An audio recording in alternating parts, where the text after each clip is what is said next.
Hello, and welcome to Virtual Investor Conferences. My name is Matt Lateplo, and on behalf of OTC Markets, we're very pleased you have joined us for our next live presentation from Alvopetro Energy Ltd. Before I introduce our speaker, a few points to note. Please submit your questions in the question box to the left of the slides. If you are interested in scheduling a meeting with Alvopetro, please click on the Meetings tab found on the left navigation bar. You will be able to view the company's availability and submit a meeting request. On a final note, all today's presentations will be recorded and available for 24/7 replay. At this point, I'm very pleased to welcome Corey Rattan, CEO and Director of Alvopetro Energy Ltd, which trades on the OTCQX Best Market under the symbol ALVOF and on the TSXV under the symbol ALV. Welcome, Corey. All right, thank you, Matt, and thank you for everyone for joining today. So just a little bit about Alvopetro. On July 5th of 2020, we actually became the very first independent company in Brazil to deliver sales specified natural gas into the local distribution network. I think one of the really unique things for a company our size is that we control the midstream portion of our business 100%.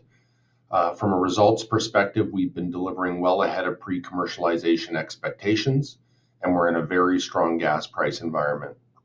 That translates into best-in-class operating profit margins, strong free cash flow generation capacity, and we've got a perfectly clean balance sheet. And all that together helps support our more balanced and disciplined stakeholder return model, where we're looking to balance that in a way where we take about half of our cash flows and invest it in organic growth, and we take the other half and return it to stakeholders.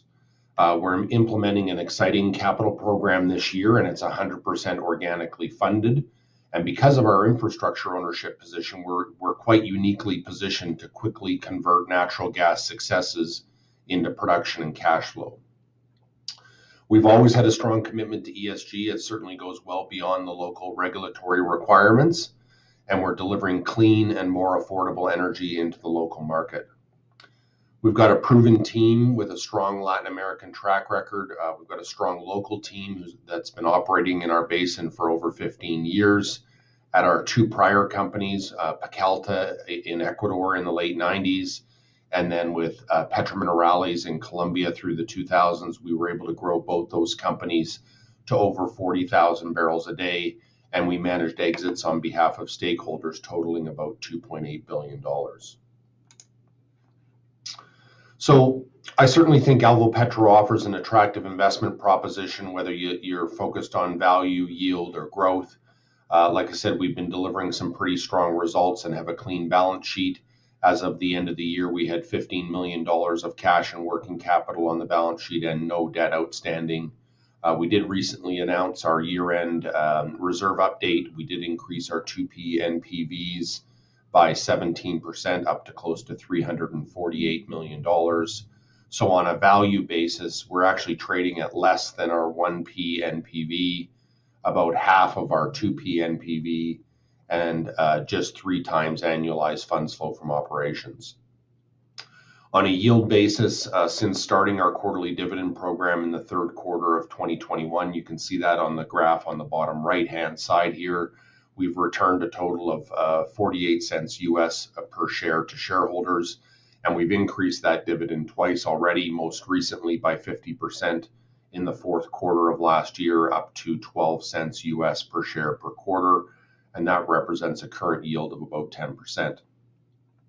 On a growth basis, if you focus on the chart on the top right, we've got a lot of the black dash line there represents our enterprise value, and you can see not only just in terms of 2P reserves, but if you look at possible as well as contingent and prospective resource, we've got a lot of potential totaling close to half a billion dollars, and we're looking to start to unlock a good portion of that with our organically funded capital program that we're implementing this year. The last point to make on this slide is insider ownership sits at close to 11% now. So one of the things we've always done is we've tried to look for the best combinations of geological prospectivity and fiscal regime. We certainly think we have that in Brazil. We're operating in a proven hydrocarbon basin with a great fiscal regime, and we've got a government that's got policies that are targeting increased foreign direct investment and increased oil and gas activity. I think what's pretty well understood is that Brazil's South America's largest oil producer and exporter, but what's underappreciated is that Brazil's still importing a significant amount of natural gas. So that creates some very strong fundamentals for our onshore natural gas business model. Like I said, we've got a great fiscal regime here. Royalties range between 5.5% and 11% in Brazil. Our core project qualifies for 8.5% royalties, and we have a 15% income tax rate. Lastly, this is really a unique moment in Brazil's oil and gas history. Petrobras, the state oil company, has been in the process of selling virtually its entire onshore upstream inventory of assets, and we certainly think that's going to create a lot of opportunities as the industry continues to open up. You can see by the black box on the map, we're located in the northeast part of the country in the state of Bahia. It's the Recôncavo Basin. This is the oldest producing basin in Brazil. You can see an extensive network of oil and gas fields, which are the green and light red blobs that you see there. There's pipelines, overhead power. We've got 2 highways that straddle both sides of our blocks. The Recôncavo Basin produces about 35,000 barrels of oil equivalent per day, and about a third of that is natural gas. The capital city, Salvador, you can see it on the picture on the bottom right. That's the southern end of the city, city of about 3 million people, tied for third or fourth in Brazil. As you drive north out of the city, way off into the horizon in the distance there, and it's at the southern end of the map sheet, is a major industrial complex called Camaçari, and that's where most of the natural gas in the state of Bahia gets consumed. And our operating area, which is the yellow lands that you see immediately north of that, just 15 to 20 kilometers to the north, we're extremely well situated here. Our core project is called Cabaret, which is the first block that you see on the southern end of our land base there. Most of our planned growth is coming from the acreage that sits immediately to the north of that. So with the development of this asset, we certainly accomplished a number of firsts in Brazil with the first independent unitization, the first independently owned gas processing facility, and the first company to sell specified natural gas into the local market. I think hopefully you can appreciate from this, we're extremely well located in the center of the basin, very close to industrial demand. We don't need to access the national pipeline infrastructure that you see on the map sheet here because we have a direct tie-in to the local distribution network. And the net result of that is higher realized prices and higher operating profit margins. So this is our core asset, Cabaret. It's been our primary focus to bring on production here. It's a unit development where we're 49% working interest. It consists of 8 wells, and all the production facilities are all in place. So, the nice thing about this is it's all basically pre-developed. The vast majority of the resource sits on the eastern side of this main bounding fault that you see on the 3D seismic image on the bottom right. The black shading that runs roughly north-south is the main bounding fault. 6 of the 8 wells are on the eastern side of that. You can also see it on the cross section. So between 3D seismic and these wells, we think the resource is really well defined. The unit's been performing quite well. We've already increased the productive capacity of the unit with our partner by a third, up to over 21 million cubic feet a day. We've been able to really produce at a very flat production profile with virtually no maintenance capital, again, because the project was basically fully pre-developed. So that really differentiates Alvopetro, especially when you consider, this is a world of high decline and capital intensive resource plays. We're able to actually take a lot of our cash and focus on growth and returns to stakeholders, as opposed to being worried about daily and monthly production declines. Lastly, I do encourage you to look at the field tour, the virtual field tour link on the bottom of the slide there, 3.5 minutes, and you can see what we've been up to in Brazil. So that takes us to our midstream and commercial solution. This is a 100% Alvopetro solution. What it consisted of is we built an 11-kilometer transfer pipeline. So that's the red pipeline that you see going from the center of the Cabaret field straight west to our UPGN, which in Portuguese stands for gas processing facility. We did recently upgrade the capacity of that to 18 million cubic feet a day. Our gas sales agreement on a commercial side is with the local distribution company, Bahia Gas. And as part of their contribution to the project, they actually extended their distribution pipeline network from the pre-existing city gate that they had in the industrial complex of Camaçari up 15 kilometers to the north and built a brand new city gate right at our physical location. So that new city gate has a capacity of 70 million cubic feet a day, and we're currently using about a quarter of that. The way our price works, it's based on a basket of 3 international benchmark prices. You average those over a period of time, and then you also apply a floor and a ceiling price. Both of those get indexed to US inflation. The net effect is basically a hedge where we have much less commodity price volatility than our peers. Our last gas price reset on February 1st, our price increased to over US $12 per MCF.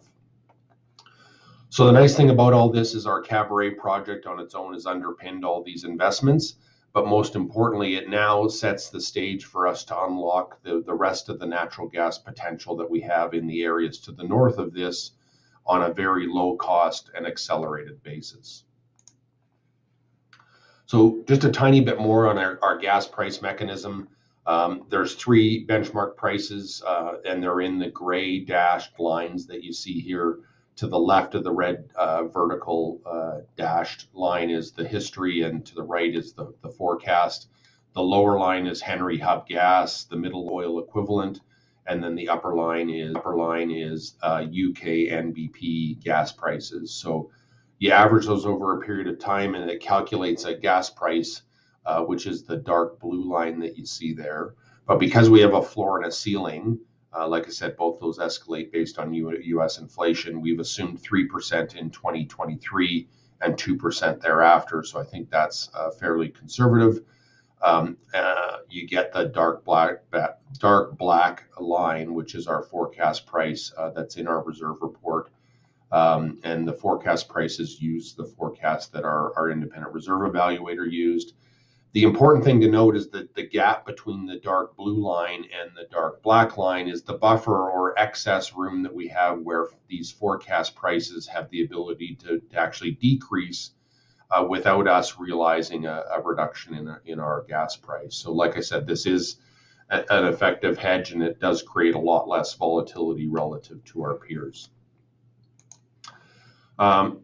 Talked about our results exceeding expectations. We came on production in the third quarter of 2020, pretty much right at what the expectations that we set. You saw we ramped up production. We actually set a new record quarter in the fourth quarter for us. That was up 3% quarter over quarter and up 12% from the year earlier. And then in January and February, we've set additional successive record months for production for us. From a profitability perspective, this is what it translates into. These are operating netbacks. So the height of the green bar is the profit per unit of production that we have. Thanks to these attractive gas prices, an 8% effective royalty rate, and sub $4 operating costs, our operating netback in the third quarter was close to $60 per BOE. And that represents an operating profit margin. So if you take the height of the green bar divided by our price, which is the height of the total height of the bars, it's an 87% operating profit margin. And you can see here how that stacks up against 11 of our peers, other Latin American producers, and some natural gas weighted Canadian listed companies. We're leading the pack here, and we're about 30% better than the average. If you also consider the fact that we have just a 15% income tax rate, whereas some of these companies, it goes up to as high as 50%. These are the highest margin barrels of production in our industry and are extremely valuable. Just talk a little bit more about our balanced and disciplined capital allocation model. where we're looking to basically reinvest roughly half of our cash flows in organic growth and the other half in returns to stakeholders. The chart on the upper left here represents our funds flow from operations by quarter in the line that you see there with the little black dots.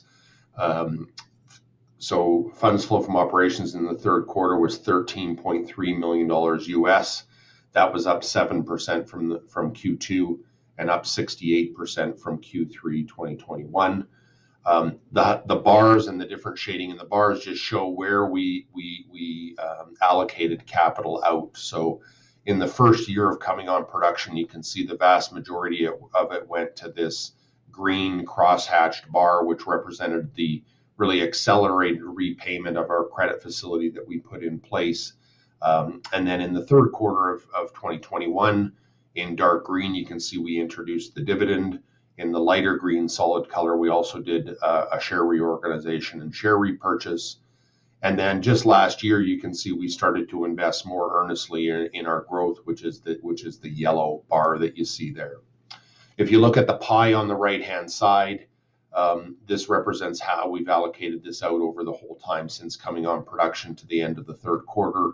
You can see almost exactly half of it has gone to the various forms of stakeholders in the various shades of green, just over a third to capital expenditures, and then 14% to building financial resources. That's the cash and working capital balance that I referred to earlier, but that gives a lot of flexibility for us as we move forward. So that takes us to our organic growth plan. Obviously, we've been very focused on getting this project on production, but we're now firmly focused on our next phase of growth. We've got a near-term objective of getting to 18 million cubic feet a day equivalent. We're actually closing in on that already with a longer-term vision of basically doubling that. The growth plan to come from a combination of areas. First, our core area, like I said, we did recently complete a plant expansion. At the Cabaret unit, we're looking to drill a couple of additional development wells this year and hopefully further expand the facility that we've got along with our partner. Just to the north of that is our Tutu project. I've got some additional slides on this. This is a big focus for our growth objectives here. Our independent reserve evaluator has assigned a combination of reserves, contingent and prospective resource, and we're looking to migrate that into production and cash flow on a multi-year basis here. Bon Lugar, which is an asset that sits just to the north of this, we do have up to 2 oil development wells planned for this year. And then lastly, on the exploration side of things, we did drill 2 exploration wells last year. We encountered significant hydrocarbon columns in both those wells, and we're going to be looking at alternatives to enhance permeability from those wells this year. And then based on those results, we think we can be in a position to better define what the development plan for those assets looks like. So just to talk a bit about our Tutu project, and I thought I'd go back in time to show how this has all evolved. This was back in 2021. We had our Cabaret unit, which is the light blue outline that you see here. But we had 2 pre-existing wells that we had drilled into this Gomo or Tutu resource that sits immediately to the north, the 197-1 well and the 183-1 well. So to commercialize all this, like I said, we built the transfer pipelines, which you see in red to the west, and built our gas processing facility. And then we were in a position that we could go back and capture the potential that's embedded within this resource to the north of Cabaret.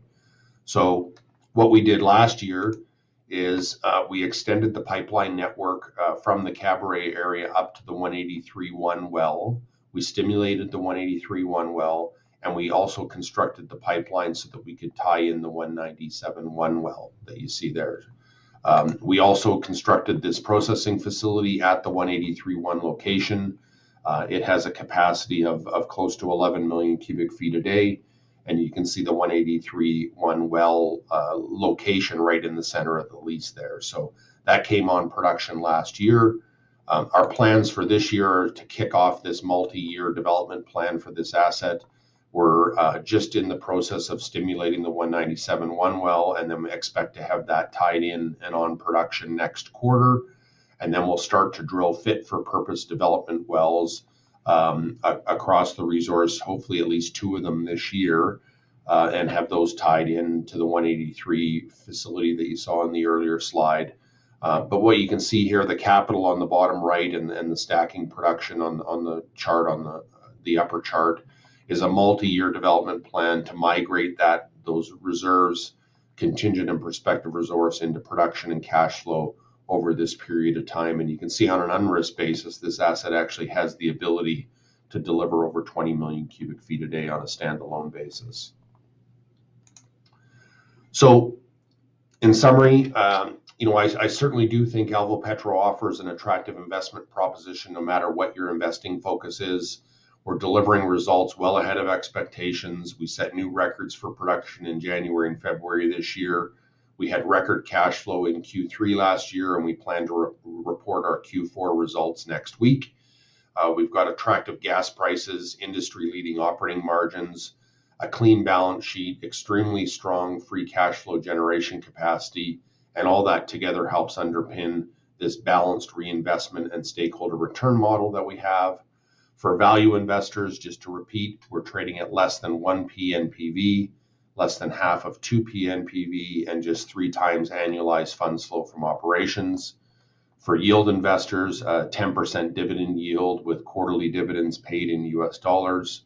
And for growth investors, we've got an exciting organically funded capital program with a significant amount of potential, especially when you consider it relative to our current enterprise value. So with that, I think we're ready to hopefully field a few questions here.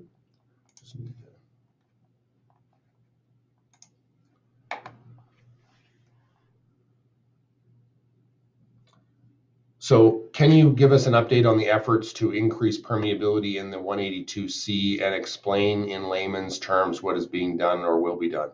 Yeah, and maybe I'll expand that. It's both the 182C as well as the 182B wells.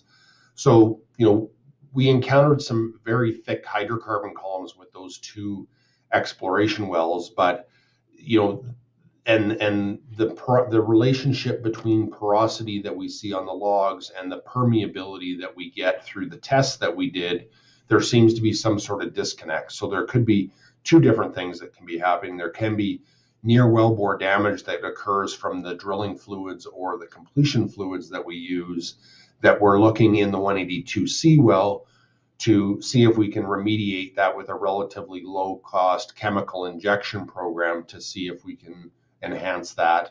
And then from 183B, where we tested oil from the Sergi formation, just the upper portion of the Sergi, we're looking at possibly the same treatment and or stimulating those zones to establish higher production rates through permeability enhancements.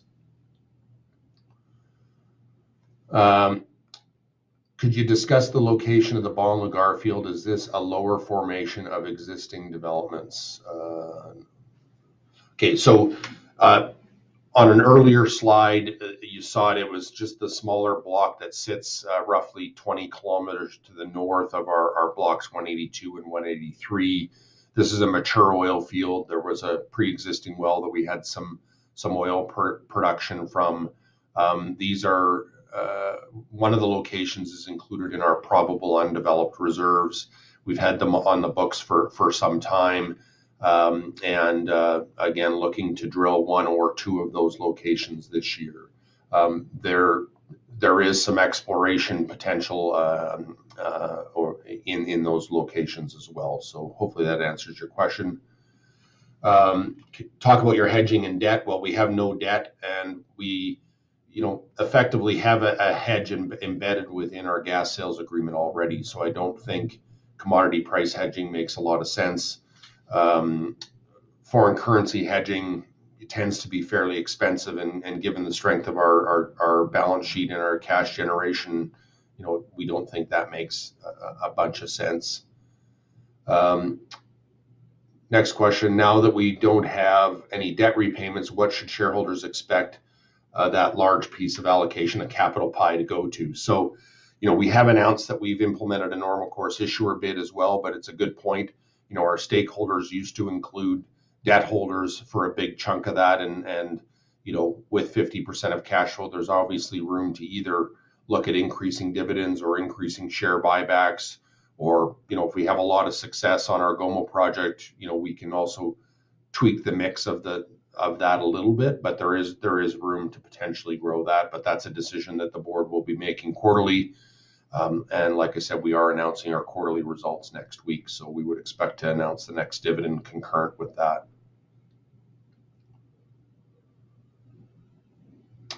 Is there any news regarding any sort of new restrictions on the industry or increased taxes from the new president? There was an announcement about a 9% tax on oil exports to basically there's a bunch of fuel subsidies. Not to get into it too much, it doesn't really have a big impact on us. If anything, we've had some recent incentives on our gas price that helped increase our gas price further. Last question here is, what is the significance of a fit for purpose well distinct from a development well for the Tutu project? The main thing is just, those were drilled as exploration wells. We tested a bunch of uphole zones, so we had to go back in and cement squeeze those off. Also, the diameter of the tubulars will be designed so that the stimulations can be done most effectively. Those would be the main differentiating factors.